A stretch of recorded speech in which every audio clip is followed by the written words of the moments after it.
Hello, welcome. My name is Kofi. I am a student of planning and GIS. On this channel, I talk about how to do mapping with ArcGIS, QGIS, and ArcGIS Pro. So if you are interested in this topic, kindly subscribe to this channel, hit on the bell icon, and like this video. Thank you very much. Okay, so in today's video, we are going to learn how to calculate or create NDVI, Normalized Difference Vegetation Index. What is NDVI? NDVI is basically a map that depicts the density and health of vegetation of an area. So I'm having a map like this, and it shows how the vegetation has been depleted over the years. Do you get it? Instead of doing the land use land cover map to pick samples and run the maximum likelihood, NDVI, you just combine the band 3 and band 4 for Landsat 7, and it will just review the vegetative area for you. And that is what we are going to do today. So on paper, after we are done with the calculation, on paper the range is between -1 to +1. Do you get it? And the interpretation is that less than 0, the negative values when you classify them, are either water bodies, snow, clouds, or built up areas. And the highest values, that is normally greater than 6, approaching 1, +1, is dense, healthy vegetation. And we have the others like this, moderate shrubland, from this to this. Do you get it? We will get there. We will get there. And like I said, for the band 4, for the Landsat 7, you need band 4 and 3. You can use NDVI. Normally we use NDVI after you just wanting to know the vegetative health of the area. We use it to calculate land surface temperature map, and I have videos on how to calculate land surface temperature map with Landsat 7, Landsat 8 now. You can check the videos out. They are the links over there. So let us go. So we are going to use the Landsat 7 in this video. Have you seen the scan lines on Landsat 7? We are going to use the 2005 image. Do you get it? When we are done, we will compare it with this, the same area. But have you seen that there are scan lines on it?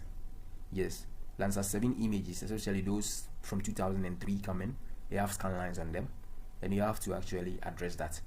If you want to know how to address that, you can watch the video. That is the link over there.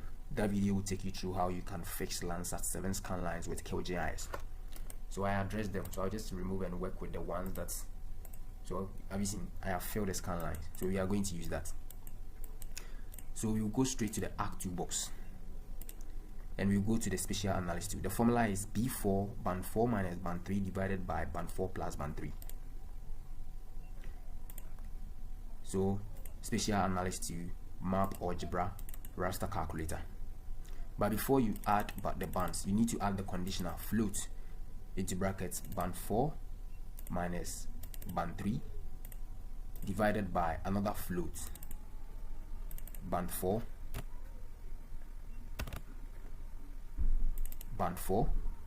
plus band 3. Then you press OK. So the NDVI is here. Let me just name it NDVI. I can even go here, pick this green, so that we have this. So all the green areas are vegetative areas. But then let's go and actually look for our study area and clip it out.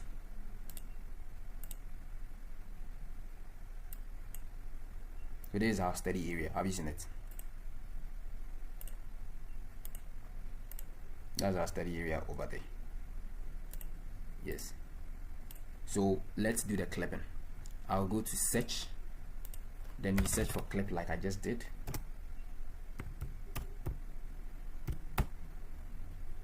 Clip data management, NDVI, boundary.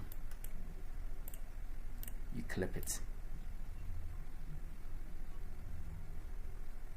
So I've clipped my study area. NDVI.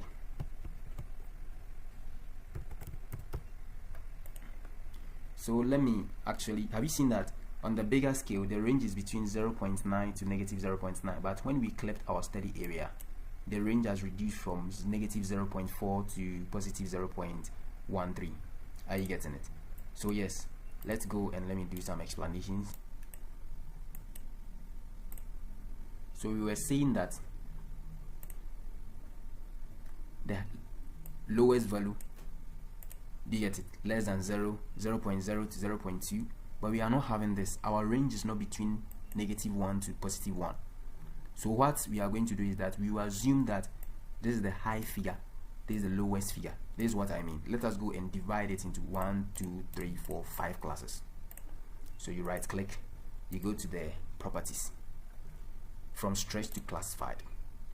It's already into 5 classes. You come to classify, then you reduce the decimal places. This will be 4. The next one, this will be 1, 0, yes. This will be 1, 8. This will be 0.5 is there. 3, 4. Then you press OK.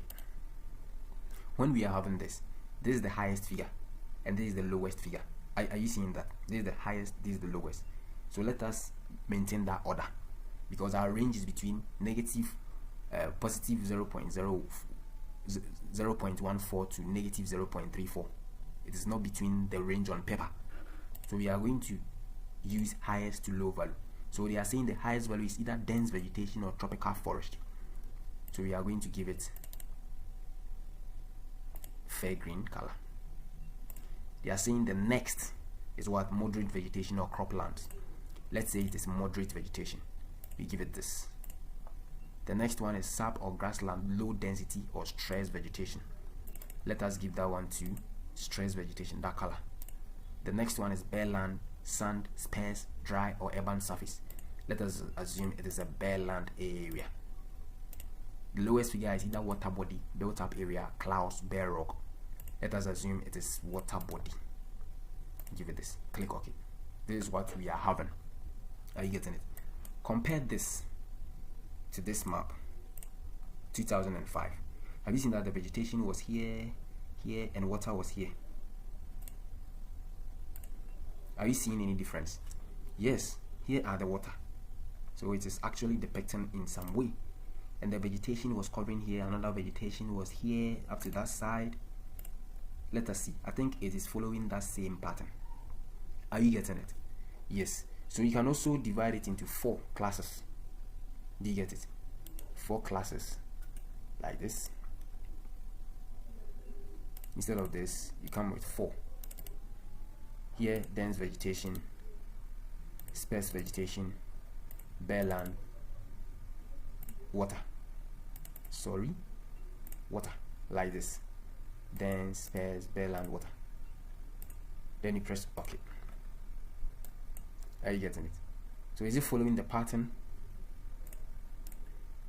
Are you getting it? Yes. So that is NDVI. That is NDVI, and that is how we calculate NDVI with Landsat 7.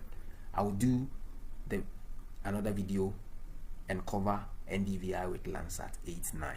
So, and one other thing that I want to reveal is that you see this area is actually a water, and it is a water. You might also do it at your end, and maybe the area that is saying it is water body is not a water body. You know the area. Then you compare whether it is either a snow, a bare rock, or built up area. It might fall within this. Are you getting it? Are you getting what I'm saying? They are saying this, the second is bare land, sand, sparse. Maybe you've done it and the area is not bare land. You can check if it is not bare land, is it sand? Are you getting it? If this area, the lowest value area, is not water body, okay, I know the area, that is not a water body. Then you check, is it a cloud, is it a bare rock, is it, do you get it? So you look in between these classes and see which one is your area falling within.